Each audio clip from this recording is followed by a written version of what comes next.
सूत्रों के हवाले से बड़ी खबर आपको बताएं, टीआरई 3 के अभ्यर्थियों की अब 23 से 28 दिसंबर तक नहीं होगी काउंसलिंग। शिक्षा विभाग आज किसी भी वक्त कर सकता है पत्र जारी। न्यूज 18 ने पहले ही जानकारी दी थी, जिला आवंटन नहीं होने से काउंसलिंग तत्काल प्रभावित हो सकती है।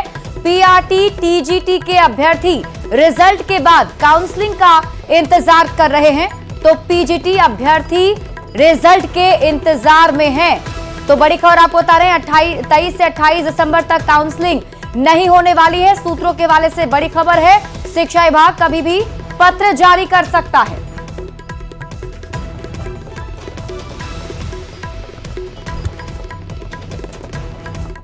हेडमास्टर की काउंसलिंग में भारी परेशानी सामने आ रही है। डीआरसीसी सेंटर पटना में सुबह से अफरा तफरी का माहौल रहा। स्लॉट बुक होने के बाद भी काउंसलिंग नहीं हो रही है। 1500 से ज्यादा शिक्षक कतार में लगे हुए हैं और तकनीकी परेशानी की वजह से काउंसलिंग का काम समय पर नहीं हो पा रहा है। बीपीएससी से चयनित एचएम काफी आक्रोशित नजर आ रहे हैं। तो बड़ी खबर आपको पटना से बता रहे हैं, जहां काउंसलिंग में दिक्कतों का सामना करना पड़ रहा है। न्यूज 18 संवाददाता रजनीश अधिक जानकारी के साथ जुड़ गए। रजनीश, क्या खबर है? क्या आप तकनीकी परेशानी जो आ रही थी, क्या उसे ठीक कर लिया गया? देखिए, लगातार जो है सुबह से जो एचएम बने हैं वो भी काउंसलिंग के लिए कतार में लगे हुए हैं और अफरा तफरी का माहौल बना हुआ है। पटना का डीआरसीसी सेंटर है, तमाम व्यवस्थाएं मुकम्मल करने का आदेश दिया गया था शिक्षा विभाग की तरफ से और यहाँ पर दो जिला के जो डीपीओ हैं यहाँ मौजूद हैं। बावजूद कहा जा रहा है कि जो स्लॉट बुकिंग की बात है उसमें एक साथ सभी को एक टाइमिंग जो है दे दिया गया, यानी मैसेज जो मिला है सभी को एक साथ स्लॉट का मैसेज मिल गया और यहाँ पर पहुंचने के बाद फिर से दोबारा मैसेज आया कि आपका स्लॉट दूसरा है। तो ऐसे में कहीं ना कहीं परेशानी है और दूर दूर से यानी प्रमंडल और प्रमंडल के बाहर के भी जो एचएम बने हैं वो यहाँ कतार में लगे हुए हैं। तो रात के 12-1 बजेंगे इसकी कोई गारंटी नहीं है और जो एचएम बने हैं वो काफी परेशान है। कहा जा रहा है तकनीकी रूप से भी काफी समस्या आ रही है सिस्टम में, यानी बायोमेट्रिक मिलान के साथ साथ जो भी डॉक्यूमेंट्स है उसका वेरिफिकेशन करने के बाद काउंसलिंग प्रक्रिया पूर्ण होनी है, लेकिन 25 से 30% ही काउंसलिंग हो सकी है और अभी भी 80% लगभग जो एचएम है वो अभी काउंसलिंग से वंचित है और कल ही आखिरी डेट है। तो सभी यही चाह रहे हैं कि जो परेशानी हुई है अब शिक्षा विभाग डेट बढ़ा दे ताकि कोई भी जो एचएम बने हैं बीपीएससी से वो एक तरह से वंचित न रहे काउंसलिंग से। जी तो रजनीश, क्या इसको लेकर कोई विकल्प की तैयारी भी की जा रही है? क्या कुछ कहा जा रहा है विभाग की तरफ से? जी बिल्कुल, जो यहाँ पर परेशान है तमाम जो शिक्षक जो एचएम बने हैं अलग अलग स्कूलों में नियोजित टीचर के रूप में काम कर रहे हैं और बीपीएससी से परीक्षा देने के बाद एचएम बने हैं जिनकी पोस्टिंग होनी है, लेकिन काउंसलिंग प्रक्रिया में तमाम डॉक्यूमेंट्स का मिलान होना है और ऐसे में मिलान करना आसान नहीं है और जो ड्यूरेशन दिया गया है काउंसलिंग का काफी कम है। ऐसे में इस ड्यूरेशन को बढ़ाने की मांग हो रही है। जी ठीक है रजनीश, आप इस खबर पर नजर बनाए रखिए। शुक्रिया इस अपडेट के लिए। बढ़ते हैं आगे और बात अगली खबर की। जीतन राम मांझी का बयान सामने आया है। आरक्षण को लेकर जीतन राम मांझी ने बड़ा बयान दिया और तेजस्वी यादव पर निशाना साधा है। जीतन राम मांझी ने कहा कि आरक्षण के बारे में तेजस्वी यादव नहीं जानते हैं। पिता की वजह से राजनीति में तेजस्वी यादव आए हैं। आरक्षण की वजह से हम सब आगे बढ़े। तेजस्वी यादव को आरक्षण पर बोलने का हक नहीं है।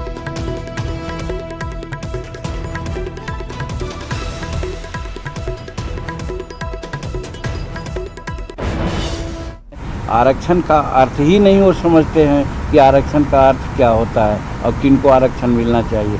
अब पिताजी थे मुख्यमंत्री, माताजी मुख्यमंत्री थे, इसके चलते आज वो राजनीति में है। नहीं तो कौन आंदोलनकारी उनका रहा है पृष्ठभूमि, कौन लोगों से संपर्क उनका रहा है कि जो आरक्षण के बारे में जाने और बोले। उनको आरक्षण के बोलने में कह दिए कोई हक नहीं है, कोई वास्तविकता नहीं है। आरक्षण के संबंध में वो कुछ नहीं जानते हैं। रही बात चिराग पासवान का और जीतन मांझी का, तो चिराग पासवान और जीतन मांझी उसी वर्ग से पैदा हुआ है जहां आरक्षण का लाभ लेकर के हम लोग काम कर रहे हैं। वहीं आरक्षण के मुद्दे पर लालू प्रसाद और तेजस्वी यादव को जीतन राम मांझी ने निशाने पर लिया, जिसके बाद राजनीति गर्मा गई। एनडीए नेताओं ने जहां जीतन राम मांझी के बयान का समर्थन किया है, वहीं आरजेडी ने जीतन राम मांझी और चिराग पासवान को आड़े हाथों लिया है और उन पर सिर्फ परिवार को आरक्षण देने का आरोप लगाया है। राष्ट्रीय जनता दल हमेशा से सिर्फ और सिर्फ अपने और लालू परिवार की सहूलियत की राजनीति करता है। जब ये सत्ता में होते हैं तब इन्हें सिर्फ अपने लिए धनोपार्जन और अपनी सत्ता बचाने के अलावा कुछ नहीं दिखता है। तब तो न इन्हें आरक्षण की याद आती है और न ही महिला सम्मान की याद आती है। तब तो बस इनका एक ध्येय होता है, अगर नौकरी देनी है तो किस तरीके से जमीन ले लो। अगर कहीं घोटाला हो सकता है, चाहे वो पशुओं का चारा खाने का ही क्यों नहीं हो, तो घोटाला कर लो। माननीय मांझी जी, आप किस आरक्षण की बात कर रहे हैं? आप कहीं पारिवारिक आरक्षण की तो बात नहीं कर रहे हैं, क्योंकि आप चिराग पासवान जी का भी नाम ले रहे हैं। स्वर्गीय रामविलास पासवान जी अपने परिवार के 5 सदस्य को सांसद बनाए। आप अपने परिवार के बेटे, बहू, समधन सबको एमएलए बनाए, मंत्री भी बनाए। चिराग पासवान जी इसी परंपरा को आगे ले जाते हुए अपने बहनोई को सांसद बनाए। तो ये तो पारिवारिक आरक्षण की बात कर रहे हैं। जब उनके माता पिता यानी श्री लालू प्रसाद जी और श्रीमती राबड़ी देवी बिहार की मुख्यमंत्री थी, उस समय आरक्षण पर क्या क्या फैसले होते थे इनको जानकारी नहीं है। आज इनको जो जानकारी मिल रही है उससे वो अनभिज्ञता जाहिर कर रहे हैं। लेकिन माननीय मुख्यमंत्री नीतीश कुमार जी जब पंचायती राज में आरक्षण दे करके चुनाव करवाया, तब उसके बाद कमजोर वर्ग के लोगों का सशक्तिकरण हुआ, नेतृत्वकारी भूमिका में आए। और इसी बीच आपको पटना से बड़ी खबर बताते हैं। डिप्टी सीएम विजय सिन्हा का बड़ा बयान सामने आया है। बिहार में पेपर लीक पर उन्होंने बड़ा बयान दिया। पेपर लीक में आरजेडी के लोग शामिल हैं। उन्होंने ये आरोप लगाया है। तेजस्वी यादव के पीए प्रीतम का भी नाम आ चुका है। आज तक उस पर तेजस्वी यादव ने जवाब क्यों नहीं दिया, ये सवाल डिप्टी सीएम विजय कुमार सिन्हा ने तेजस्वी यादव से पूछे हैं। साथ ही उन्होंने ये भी कहा कि ये लोग बच्चों के भविष्य से खेलते हैं।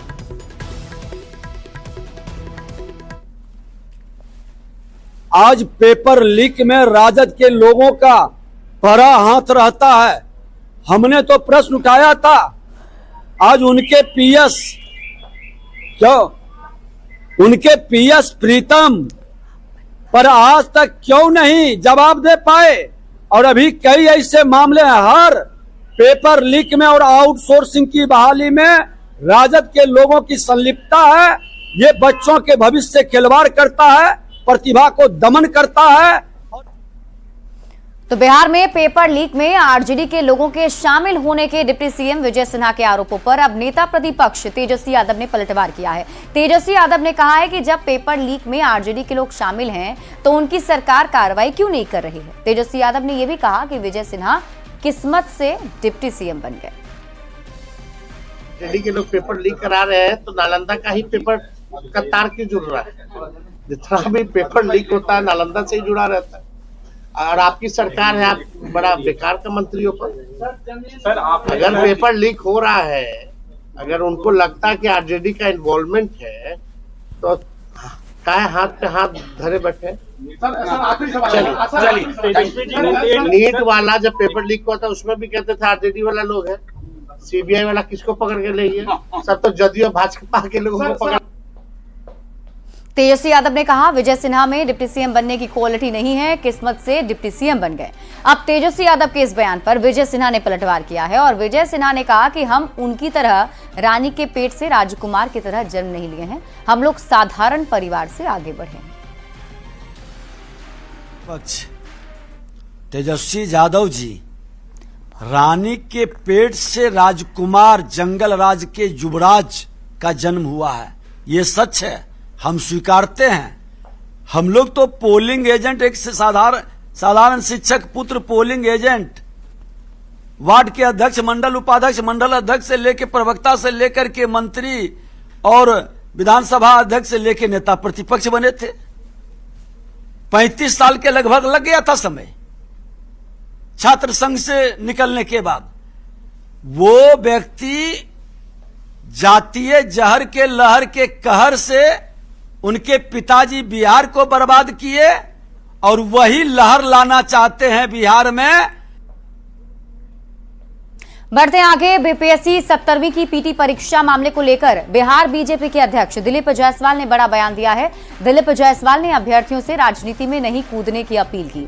साथ ही उन्होंने बीपीएससी से भी अभ्यर्थियों की सारी बातें ध्यान से सुनने की अपील की है और बीच का रास्ता निकालने को कहा है। दिलीप जायसवाल ने कहा कि आयोग चाहे तो एक कमेटी बनाकर भी इस गतिरोध का हल निकाल सकता है।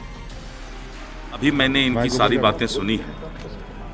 मैंने एक ही बात कहा कि बीपीएससी के अभ्यर्थी को किसी भी राजनीतिकरण में नहीं पड़ना चाहिए, क्योंकि राजनीतिक लोग जब किसी मुद्दे में कूद जाते हैं तो राजनीतिकरण होने के बाद वो मुद्दा कमज़ोर हो जाता है। मेरा सोचना है कि बीपीएससी के आयोग एक इंडिपेंडेंट इकाई है।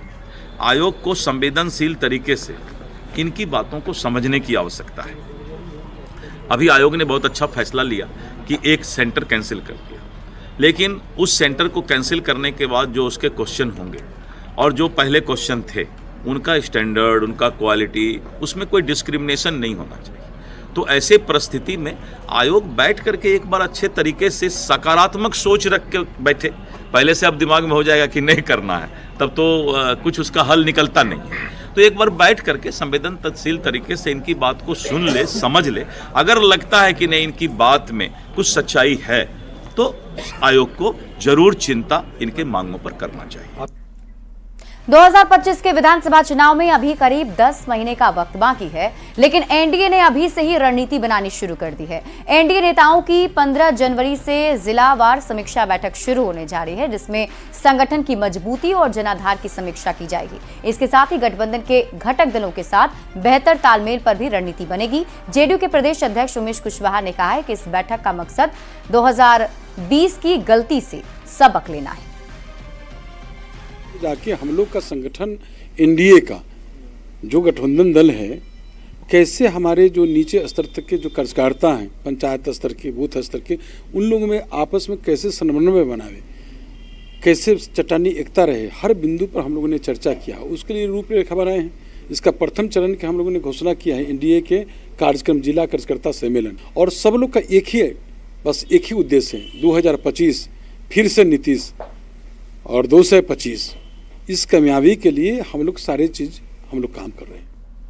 और इधर दिल्ली में बीजेपी की बैठक होने जा रही है। बिहार बीजेपी की कोर कमेटी की बैठक में शामिल होने के लिए पटना से कई नेता दिल्ली चले गए हैं, जिनमें प्रदेश अध्यक्ष दिलीप जायसवाल, डिप्टी सीएम विजय सिन्हा, मंत्री नितिन नवीन भी शामिल हैं। पटना से रवाना होने से पहले नेताओं ने कहा कि इस बैठक में 2025 की रणनीति पर मंथन होगा। हम लोगों का कोर कमेटी का बैठक प्रत्येक 3 महीना में होता है। संजोग से अभी लोकसभा समाप्त हुआ है, तो हमारे कोर कमेटी के सभी सांसद और केंद्रीय मंत्री जो हैं वो दिल्ली में अभी हैं, मौजूद हैं। तो हम लोगों ने सोचा कि दिल्ली उपयुक्त रहेगा कि सभी सांसद भी जो लोग कोर कमेटी के सदस्य हैं, केंद्रीय मंत्री, एक साथ शामिल हो जाएंगे। 25 के चुनाव को लेकर निश्चित रूप से अब तो माहौल ही वही आ गया कि अभी से लेकर 2025 के चुनाव तक इन्हीं सब चीजों पर चर्चा होगी। हम लोगों का रूटीन बैठक है, हर बार बैठक कोर कमेटी की होती है। कोर कमेटी की बैठक में जा रहा है। मोहन भागवत ने कहा है कि हर मस्जिद में मंदिर नहीं पूजना चाहिए, कैसे देखते हैं?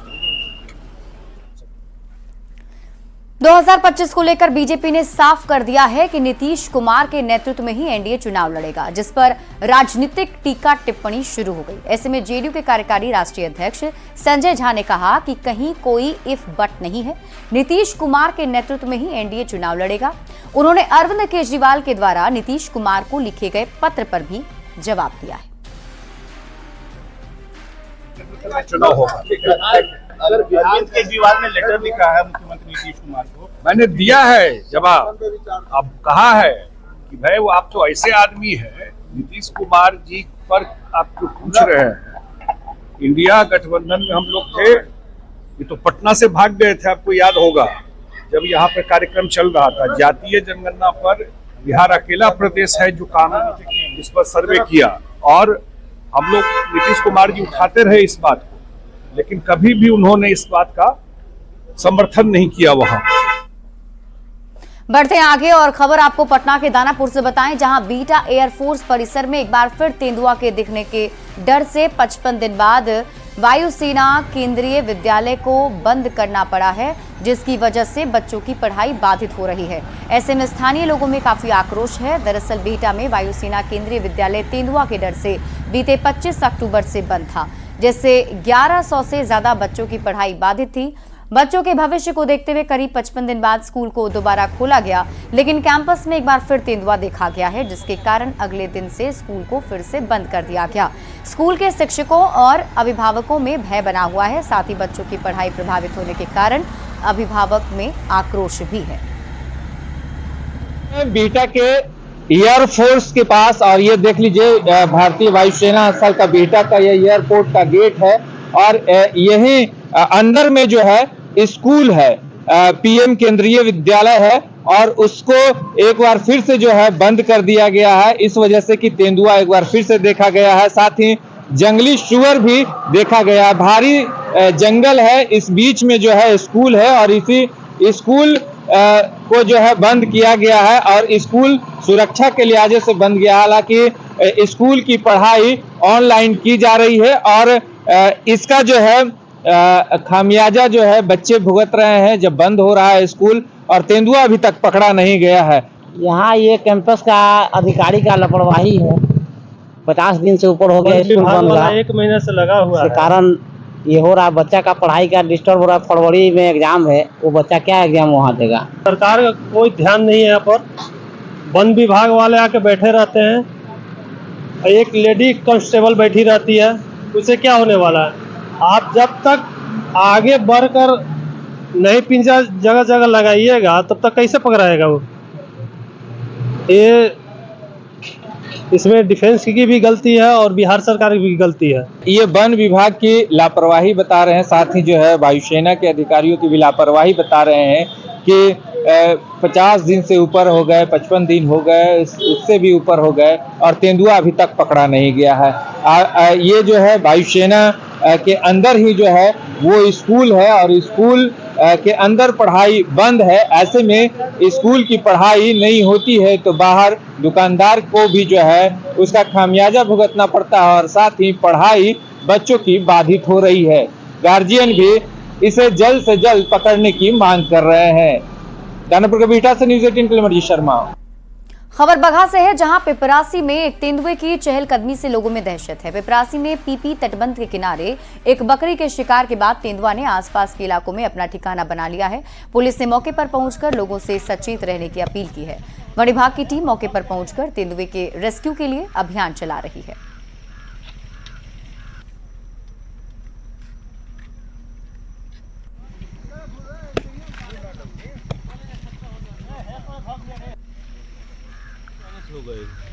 तेंदुआ के मारो, ओकरे बाद में भी तो तीसरका चांस में कई आदमी के मार दे, 54 के मार दे, तो उ सरकार तो जो रेंजर विभाग बाटे उ तो खोजत नहीं है। ओकर ना मुआवजा दीवा होता है ना कुछ करता, ओके दीवावे के चाहिए।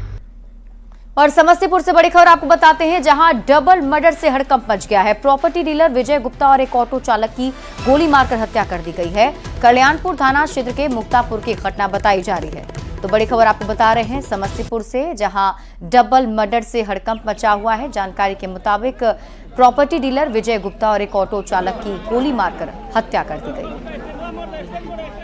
समस्तीपुर में एक बार फिर डबल मर्डर की घटना से पूरे इलाके में सनसनी फैल गई है। तस्वीर है कल्याणपुर थाना क्षेत्र के मुक्तापुर की, जहां पे 2 लोगों की गोली मारकर हत्या कर दी गई है, जिसके बाद यहां पर पुलिस पहुंची है। और बताया जाता है कि एक विजय गुप्ता नाम के शख्स हैं जो प्रॉपर्टी डीलिंग का काम करते थे, उनकी हत्या की गई है। और जिस इलेक्ट्रॉनिक रिक्शा में सवार वो थे, उस इलेक्ट्रॉनिक रिक्शा के चालक की भी हत्या कर दी गई है। यहाँ पे उनकी बॉडी को लेकर के निकल रहे हैं लोग, और ये तस्वीर हम आपको दिखा रहे हैं। तो जानकारी मिल रही है वो अपने ज़मीन दिखाने के लिए यहाँ पर पहुँचे थे, उसके बाद यह घटना हुई है। तो पुलिस इस पूरे मामले की जांच में जुटी हुई है। Mukesh Kumar, news 18 network, Samastipur.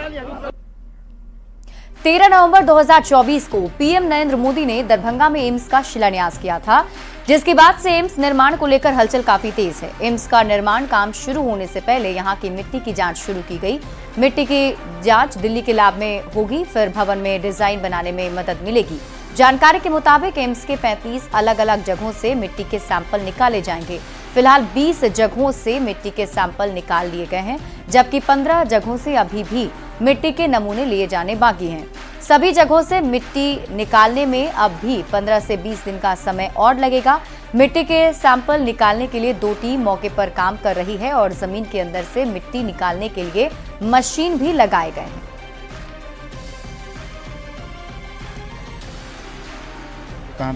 दिल्ली भेजते हैं लैब में, वहाँ जांच करके इंजीनियर्स लोग इसका डिजाइन करते हैं। हमारा काम केवल लैब के लिए यहाँ से सैंपल कलेक्ट करके भेजना है। मिट्टी का जांच होके आएगा, उसी तरह का कंस्ट्रक्शन बनाया जाएगा।